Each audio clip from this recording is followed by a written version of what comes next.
kebaikan itu. Kalau memberi, siapa orang yang paling pertama yang harus aku beri? Kalau berkata baik kepada siapa pertama yang harus aku berkata baik? Sampai 3 kali kata Nabi, ibumu. Itu artinya begitu dahsyatnya kedudukan seorang ibu kita. Makanya kalau ada yang bertanya kepada kita, Pak, kira-kira saya ini minta wasiat, minta nasihat dari siapa ya? Kira-kira saya minta nasihat dari siapa? Kita tanya, ada ibunya enggak? Ada, ibu. Jadi kalau kita mau minta nasihat kepada siapa, pertama kita minta nasihat kepada ibu. Qultuma man tabarru qala abaka tsumma aqrabu tsumma aqraba fal aqrab. Baru yang keempat, ketika sahabat ini bertanya oleh Rasulullah, kepada siapa aku berbuat baik? Kepada abaka, yaitu bapak. Tsumma aqrab fal aqrab, kemudian kerabat dan seterusnya. Jadi sebelum kita baik kepada orang lain, sebelum kita memberi kepada orang lain, sebelum kita berbicara baik satu kepada orang lain, itu semua harus kita utamakan kepada ibu kita. Berbicara satu, ibu kita yang kita utamakan. Berbuat baik kepada ibu kita yang utamakan, baru bapak, kemudian akrab, dan seterusnya, tetangga, teman, sahabat, dan semuanya. Jadi kalau kita baik hanya kepada orang lain tapi tidak baik kepada ibu kita, kemudian tidak baik kepada bapak kita, ini bermasalah. Nah, mengapa demikian? Sampai 3 kali ini dalam syarahan itu sempat saya baca bahwa ada 3 keadaan, 3 perbuatan ibu yang tidak bisa dilakukan oleh bapak. Yang pertama apa? Mengandung. Yang kedua, melahirkan. Yang ketiga, menyusui. Sehebat-hebatnya bapak gak bisa. Mau hebat banget umpamanya Ustaz dia, gak bisa dia, gak bisa menyusui, apalagi mengandung. Maka 3 ini gak bisa. Mengandung, melahirkan, menyusui. Laki-laki gak bisa, hanya perempuan yang bisa. Makanya di antara syarahannya itu, sebab 3 itu yang tidak dapat dilakukan oleh laki-laki. Baru yang keempat, abad. Kemudian an Ibnu Abbas annahu atahu rajulun faqala inni khatabtu imra'atan fa abat an tankihani wa khatabaha ghairi fa ahabat an tankihahu faqirtu 'alayha fa qataltuha. Ini ada kisah. Jadi Imam Bukhari menghadirkan sebuah kisah yang terjadi pada seseorang yang mengadu kepada Abdullah bin Abbas. Jadi ceritanya itu, datang seseorang ini, rajulun, tidak disebutkan namanya. Kalau tidak disebutkan namanya itu istilah hadisnya mubham. Laki-laki ini bertanya kepada Ibnu Abbas, Abdullah bin Abbas, wahai Abdullah bin Abbas, aku ini melamar seorang perempuan. Fa'abat, tapi dia tidak menerima lamaran untuk dinikahi. Lalu kemudian ada orang lelaki yang melamar dia dan dia terima lamarannya. Lalu dia menikah. Lalu kata laki-laki ini, aku cemburu, alaiha faqataltuha. Cemburu karena tidak diterima dan menerima orang lain, faqataltuha. Lalu aku membunuhnya, kata laki-laki ini. Jadi serem juga ya. Lalu laki-laki ini bertanya, "Fahadli min taubatin?" Wahai Abdullah bin Abbas, apakah ada untukku pintu taubat? Apakah ada untukku pintu taubat? Lalu Abdullah bin Abbas bertanya, "Qala ummuka hayyatun? Ummuka hayyatan? Apakah ibumu masih hidup?" Dia Abdullah bin Abbas malah bertanya, apakah ibumu masih hidup? Qala lalu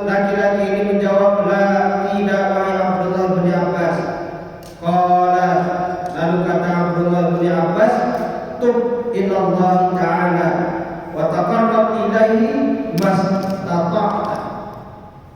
Tub ilallahi ta'ala, bertaubatlah engkau kepada Allah Subhanahu wa taala.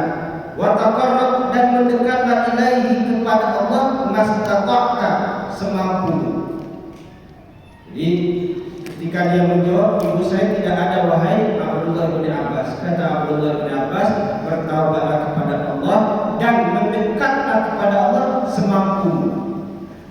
Ini pelajaran juga bagi kita.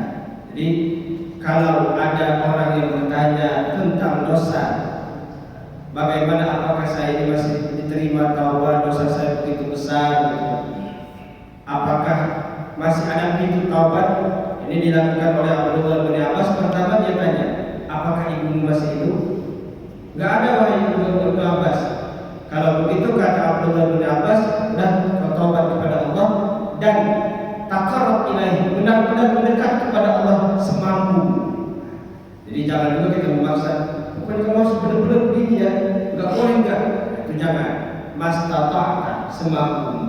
Jadi supaya orang itu merasa nyaman ketika dia ingin melakukan bertaubat tersebut.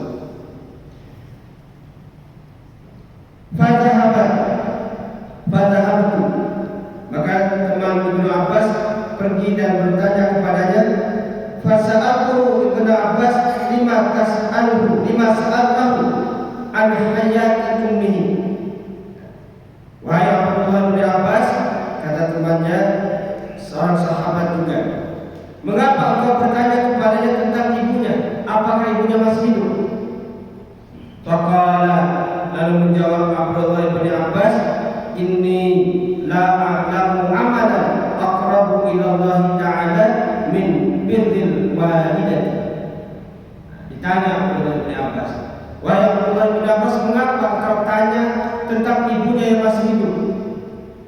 Kata Abdullah bin Abbas, inilah a'lamu amalan, sebab aku tidak tahu perbuatan yang lebih mendekatkan kepada Allah Subhanahu wa taala melainkan berbaktinya anak kepada ibunya. Jadi menyarankannya Abdullah bin Abbas, mengapa? Kata-kata Abdullah bin Abbas, baktinya anak kepada ibunya itu merupakan cara paling dekat untuk mendapatkan ampunan Allah Subhanahu wa taala. Maka ketika ada orang meminta nasihat, bertanya kepada kita tentang sesuatu, perbuatan yang mungkin dia lakukan dan itu dosa, maka yang pertama ditanyakan, ibumu ada masih atau tidak? Kalau ada, maka berbaktilah kepada ibumu, itu cara terbaik untuk mendapatkan ampunan Allah Subhanahu wa taala. Jadi sangat penting ya kita meniru, mempelajari bagaimana para sahabat itu menanggapi atau menerima laporan, menerima curhatan orang kepadanya tentang hal-hal yang sangat, menurut kita sangat mengerikan, ya, sangat menakutkan, tentang pembunuhan. Ini bahkan kalau kita menjawab dengan jawaban yang menambah orang tersebut ingkar, bahkan dia tidak bisa mau dan tidak mau untuk bertaubat karena jawaban itu. Ada kisah lagi itu, ketika seorang perempuan dari Bani Israel datang kepada Nabi Musa alaihissalam. Ya Nabi Allah, aznabtu dzanban 'aziman. Kata seorang perempuan ini, wahai Musa, aku ini telah berbuat dosa-dosa yang sangat besar. Fadullah ayyaghfira li dzanbi wa yatuba 'alayya. Mohonkan kepada Allah untuk mengampuni dosaku dan menerima taubatku. Ditanya oleh Nabi Musa, wa ma dzanbuki, wahai perempuan, apa dosamu sehingga kau datang mengadu seperti ini sampai meminta untuk Allah menerima taubatmu? Apa kata perempuan ini?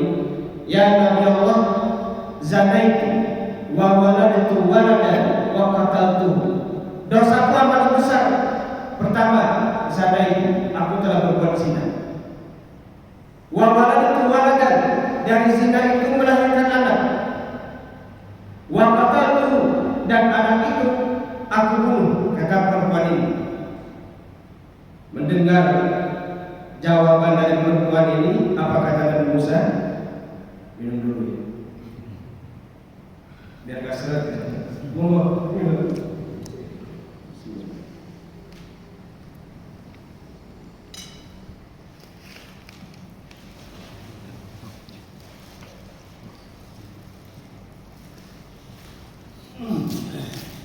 Ambil dimakan ya Pak.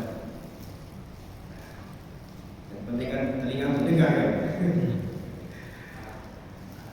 Ketika perempuan ini sudah menjelaskan apa dosanya itu, apa kata Nabi Musa? Ukhruji ya fajrah. Saking besarnya dosa itu kan besar sekali. Berzina, melahirkan anak, lalu anak itu dibunuh. Kaget Nabi Musa. Ukhruji ya fajrah. Keluar wahai engkau perempuan yang durjana. Li'anna tanzila 'alaina narun fatahriqna bi syu'umiki. Kami takut kata Nabi Musa, karena begitu besarnya dosamu, lalu Allah turunkan azab, lalu kena kami semua. Lalu perempuan ini fakharajat munkasiratal qalbi. Dia keluar dengan membawa hati yang galau. Munkasiratal qalbi itu artinya hati yang hancur dulu. Berbahasa kita galau tingkat dewa. Pada saat Jibril, turunlah malaikat Jibril. Ya Musa, kata malaikat Jibril, lima radadta at-taibah. Mengapa engkau menolak perempuan yang mau bertaubat itu? Ma wajadta syarra minha. Apakah engkau tidak menemukan dosa yang lebih buruk, yang lebih besar daripada dosa perempuan itu? Kata Nabi Musa, wa ma syarru minha ya Jibril. Apa dosa yang lebih besar dari itu ya Jibril? Kata malaikat Jibril, ada dosa yang lebih besar dari dosa berzina, membunuh, yaitu apa? Man taraka sholata 'amidan muta'ammidan, yaitu dosa orang yang sengaja meninggalkan sholat. Dosa orang yang sengaja meninggalkan sholat lebih besar dari dosa berzina dan membunuh. Na'udzubillah. Dari kisah Nabi Musa itu dikutip di dalam Tarikh Al-Kabir. Ibnu Sirin juga menghadirkan kisah tersebut. Artinya apa? Ketika kita menerima aduan atau menerima curhatan, harus kita timbang-timbang cara menjawabnya. Artinya jangan saklek gitu. Jangan saklek. Udah begini jangan. Kenapa? Karena rahmatullah wasi'ah. Kasih sayang Allah itu maha luas. Sebesar apapun dosa yang dilakukan oleh hamba, maka sebesar lebih dari besar itu juga pintu rahmat, pintu ampunan Allah terbuka untuk hamba tersebut. Begitu juga yang dilakukan oleh Abdullah ibni Abbas. Kan luar biasa itu. Datang pemuda mengadu tentang dosanya membunuh, gitu kan? Lalu bagaimana cara bertaubatnya? Dijawab dengan begitu indah oleh Abdullah ibni Abbas. Dari sini dapat kita ambil beberapa hikmah, beberapa kesimpulan ya, dari dua hadis ini. Pertama, ketika kita ingin menjadi orang yang dapat berbuat baik kepada orang lain, maka pastikan berbuat baik itu kita utamakan kepada orang tua kita.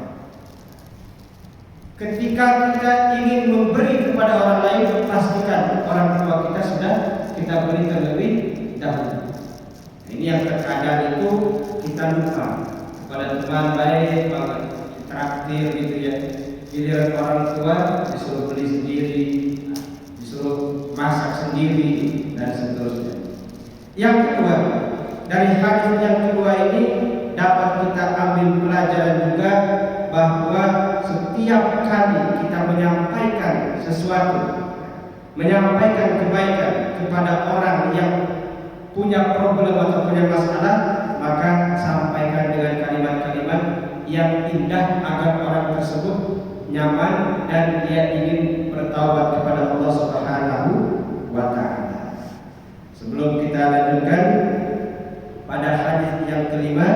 Mungkin ada yang mau ditanyakan? Yes. Kalau saya perhatikan ada dua zina sama membunuh. Gimana cara tobatnya? Jangan ada dosa dua yang dilakukan pada manusia yang ditinggalkan melakukannya sama Allah Subhanahu wa Ta'ala. Gimana cara tobatnya? Yang tadi itu dosa. Cara tobatnya dengan dia melukai orang dan juga pada Allah Subhanahu wa Ta'ala. Cara bertaubat itu pertama adalah meninggalkan perbuatan dosa tersebut. Yang kedua, menyesal karena telah melakukan dosa tersebut. Yang ketiga, beriktikad, berazam tidak akan melakukan dosa itu lagi. Itu ketika dosa kita kepada Allah Subhanahu wa Ta'ala. Ayat nama wa anna ya'uda ilaihi. Yang keempat, yang satu lagi ditambah, ketika kesalahan kita itu, dosa kita itu kepada manusia, apa yang harus kita lakukan? Yaitu kita meminta maaf kepada orang tersebut. Jadi kalau dosa kepada Allah cukup 3 itu syaratnya: menyesal, bertaubat, meninggalkan dan tidak akan kembali lagi untuk melakukan. Tapi kalau berkaitan dengan manusia ditambah satu lagi apa? Yaitu kita meminta maaf atau meminta halal kepadanya. Dan ini hamba yang begitu, hamba disayang oleh Allah. Kata Nabi, rahimallahu abdan, Allah sayang kepada hamba. Man kana li akhihi 'indahu mazlimatun, orang yang ada kezaliman terhadap saudaranya, artinya berbuat salah, berbuat zalim kepada orang lain. Faja'ahu, lalu dia datang kepadanya. Fastahallahu, lalu meminta dimaafkan, meminta dihalalkan. Min ma'in, baik itu harta, au irdin, baik itu kehormatan. Min qabli ayyukhada, sebelum tiba saatnya wafat, artinya sebelum datangnya kematian. Jadi kita sangat menyadari ya, bahwa kita tidak luput dari berbuat salah, entah itu kita mengumpat, menghibah, atau menggosipkan, atau kita punya urusan harta kepada saudara kita, itu harus kita selesaikan min qabli ayyukhada, sebelum datangnya kematian. Jadi kalau kepada manusia ditambah satu lagi. Terus bagaimana kalau orang itu sudah meninggal, umpamanya seperti kejadian tadi, sudah meninggal gitu kan? Ya, ke ahli warisnya. Ke ahli warisnya entah itu bapaknya atau ibunya atau orang yang ada hubungan darah dengan orang tersebut. Kewajiban kita adalah meminta maaf. Meminta maaf. Adapun nanti dimaafkan atau tidak, itu sudah kita tawakalkan kepada Allah Subhanahu wa Ta'ala. Jadi sama, kita umpamanya berbuat salah kepada salah teman kita, entah itu kita menjelek-jelekannya, yang pertama kita sudah meminta maaf kepadanya. Adapun dia nggak mau maaf juga, pokoknya sampai dunia akhir nggak akan saya maafkan, itu sudah urusan dia kepada Allah Subhanahu wa Ta'ala. Tapi kewajiban kita sebagai orang yang bersalah meminta maaf. Ada lagi? Monggo. Jajannya. Monggo. Hukumnya kan ada yang kemarin ada saudara minta maaf pada ibu yang mungkin itu pakai mencuci kaki, hukumnya gimana?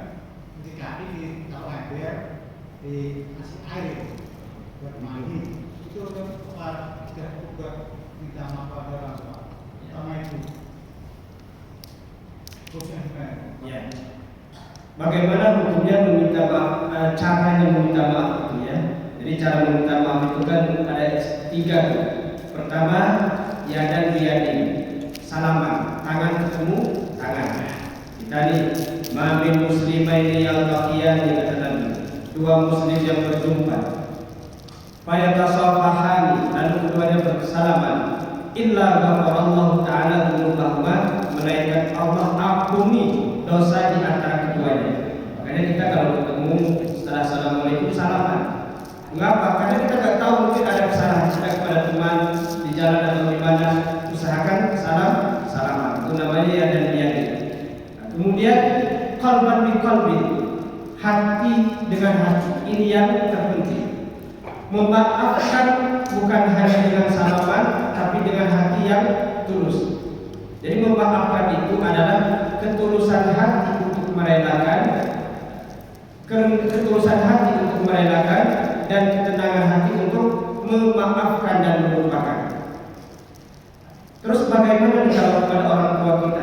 Sama, pada orang tua kita minta ridhonya, minta maaf terhadap kesalahan yang kita lakukan. Bagaimana caranya kalau kita umpamanya cuci kakinya atau apalah gitu ya, dan semacamnya gitu ya. Selama itu tidak bertentangan dengan syariat, artinya hanya sekedar itu gitu ya. Pokoknya ya samalah, kita mungkin bisa analogikan juga dengan memijit kakinya gitu ya. Bu, saya pijitin kakinya ya 1 jam saya siap pijitin, yang penting ibu maafin saya ya. Bu, saya cuci kakinya biar bersih dan saya kasih yang wangi, yang penting ibu maafin saya ya. Apapun itu dan analogi seperti itu boleh-boleh saja, asalkan tidak artinya sesuatu yang berlebihan di sana ya. Bu, saya mau sisirin rambut ibu itu sampai 2 hari saya sisirin, yang penting maafin saya. Begitulah seterusnya. Ada lagi?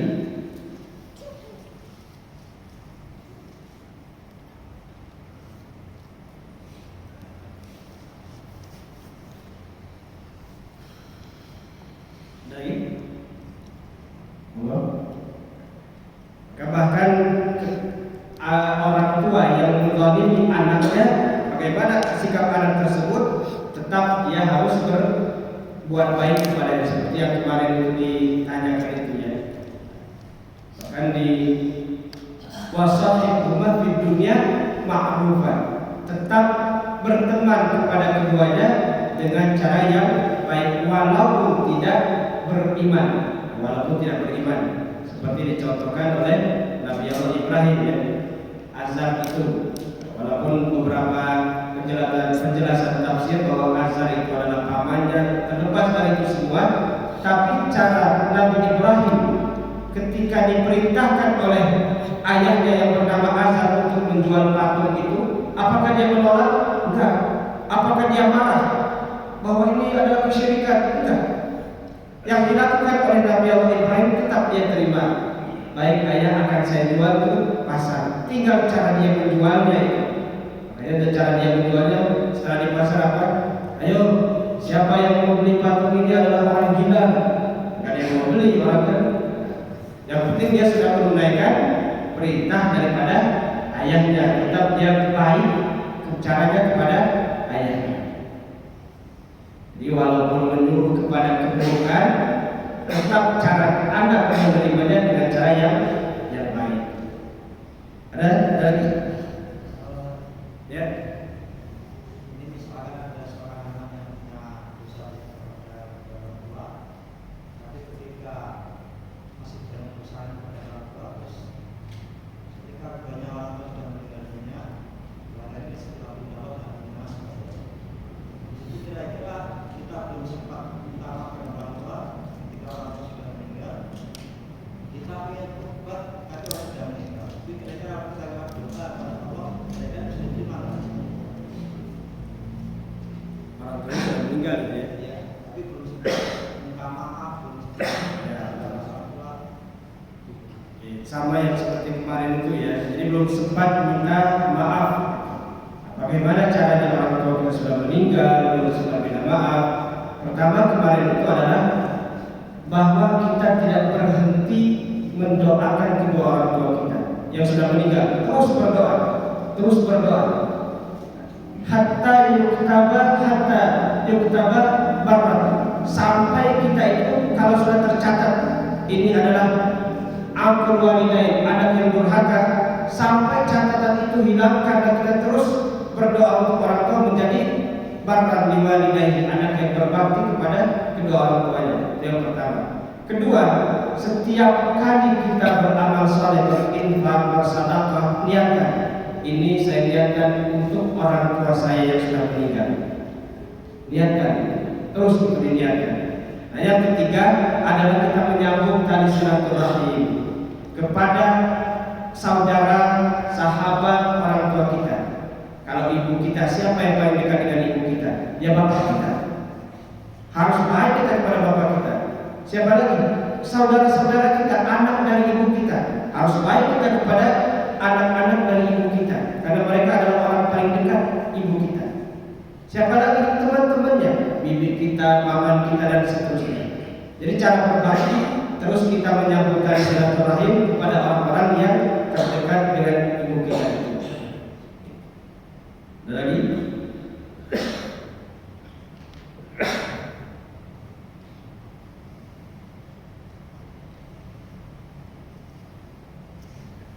Makanya Imam Bukhari mengawali dalam bab kitabnya ini dengan berbakti kepada orang tua, karena itu yang pertama harus dilakukan.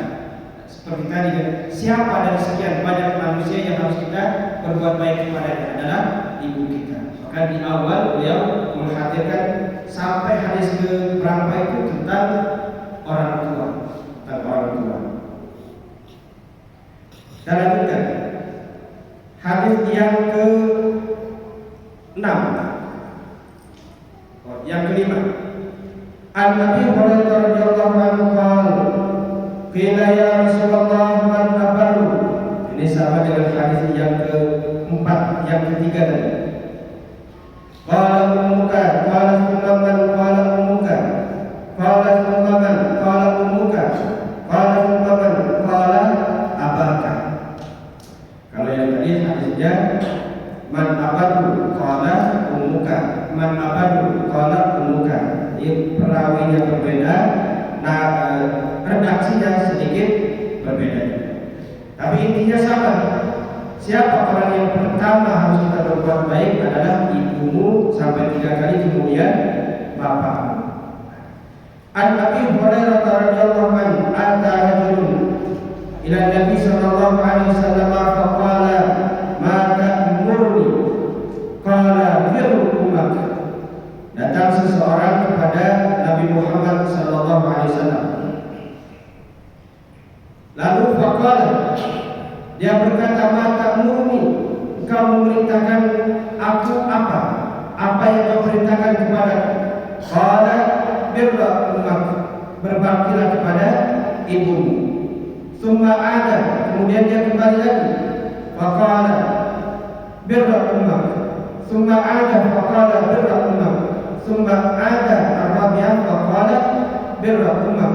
Summa ada al-khamisah, faqala birra abak. Kalau hadis ini menjelaskan sampai 4 kali bahwa berbaktilah kepada ibumu, berbaktilah kepada ibumu sampai 4 kali. Yang kelimanya faqala birra abak, berbaktilah kepada ayah. Sampai 5 kali, baru yang kelimanya adalah kepada ayahnya. Maka dalam hadis yang lain kata Nabi Muhammad SAW, rahimah al-rajuli, celaka seseorang tersebut. Indahu abawan, dia masih punya kedua orang tua. Walam yabirrahma, tapi tidak berbakti kepada keduanya. Walam yudkhilhuma al-jannata, padahal bakti anak kepada kedua orang tua itu adalah sebab anak itu Allah masukkan ke dalam surga. Jadi celaka ya orang yang punya ayah dan ibu masih hidup tapi tidak berbakti, padahal baktinya kepada ayah dan ibunya itu adalah sebab Allah masukkan ke dalam surga. Al-hadis, hadis ke-7. An Ibnu Abbas qala ma min muslimin lahu walidani muslimani, tidaklah dari seorang muslim yang punya kedua orang tua yang muslim, yusbihu ilaihima muhtasiban, yusbihu ilaihima muhtasiban, dia berbuat baik kepada keduanya dengan benar-benar penuh kebaikan. Illa fatahalahu, illa melainkan fatahalahu Allahu babaini, yakni minal jannati,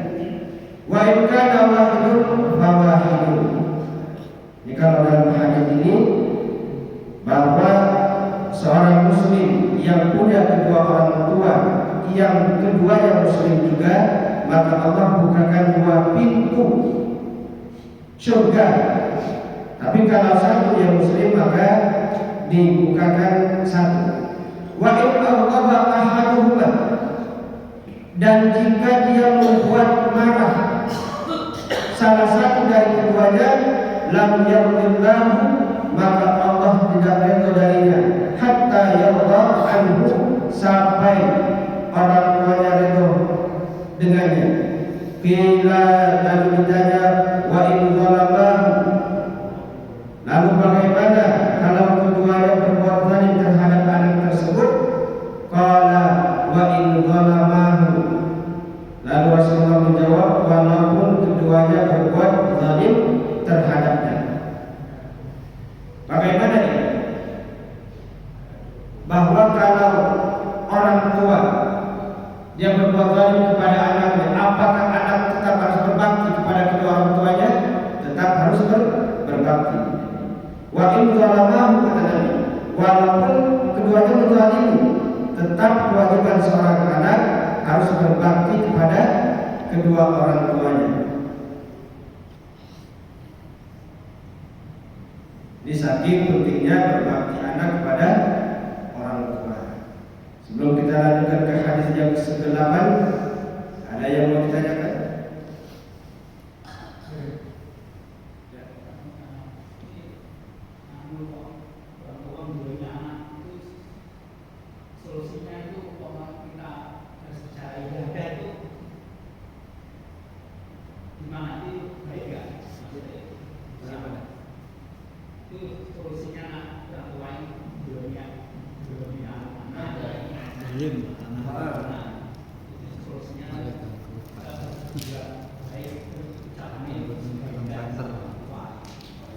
Kita sebagai anak ya. Bagaimana seperti yang tadi itu ya kan? Bagaimana kalau kasusnya orang tua menzalimi anak? Bagaimana cara anak untuk menasihati orang tua? Itu yang sudah kita jelaskan juga pada pertemuan lalu, bahwa tetap kita sebagai anak tidak melawan, artinya tidak membalas kepada orang tua menzalimi, anak ikut menzalimi juga. Itu dilarang. Lalu bagaimana cara kita sebagai anak kalau orang tua menzalimi? Pertama, kita mendoakan, adukan kepada Allah Subhanahu wa Ta'ala. Yang kedua apa? Kita istifta, kita meminta fatwa atau meminta nasihat kepada orang yang sekiranya dia bisa menyampaikan nasihat kepada orang tua kita, entah itu gurunya atau mungkin teman dekatnya. Kita punya ayah kita punya teman dekat. Kalau teman dekat punya yang ngomong, oh didengar itu. Atau dia punya guru ngaji, kalau guru ngajinya yang ngomong akan didengar. Itu. Jadi cara kita sebagai anak dengan cara yang terbaik. Kalau kita langsung menasehati, mungkin nggak diterima atau dia terus marah gitu kan. Maka cara kita adalah mendoakannya. Kemudian kita istinta tadi, minta supaya diberi nasihat oleh orang lain, dan itu dibolehkan ya. Jadi dibolehkan itu artinya kita menyampaikan kepada seorang tokoh, menganggap kiai bahwa bapak saya itu begini begini, tolong dinasehati, tolong disampaikan. Itu boleh. Itu bukan ghibah yang diharamkan ya. Itu namanya meminta fatwa, meminta nasihat untuk kebaikan. Itu solusinya. Gak boleh dilawan. Mentang-mentang kita besar juga dilawan. Ada lagi?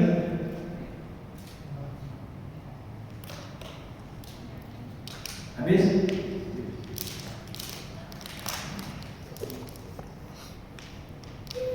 Waktunya? Cukup. Sudah cukupkan ya. Dan bisa makan jajan ya. Oke, dari situ kita mengambil kesimpulan dari beberapa hadis yang kita bacakan, yang semoga Allah Subhanahu wa Ta'ala menjadikan kita sebagai anak yang benar-benar cinta kepada kedua orang tua kita, bukan hanya di ucapan, tapi benar-benar dari hati yang mendalam kita sayang kepada kita sayang kepada orang tua kita dunia dan akhirat. Kemudian mudah-mudahan Allah Subhanahu wa taala karuniai kita semua anak, cucu dan keturunan, anak cucu yang berbakti kepada kedua orang tuanya sehingga kita semua selamat di dunia dan selamat di akhirat. Amin ya rabbal alamin. Lebih dan kurang mohon maaf. Astaghfirullah, subhanaka Allahumma wa bihamdika asyhadu an la ilaha illa anta astaghfiruka wa atubu ilaik. Allahumma barik lana fi ma razaqtana wa qina adzabannar. Wassalamualaikum warahmatullahi wabarakatuh.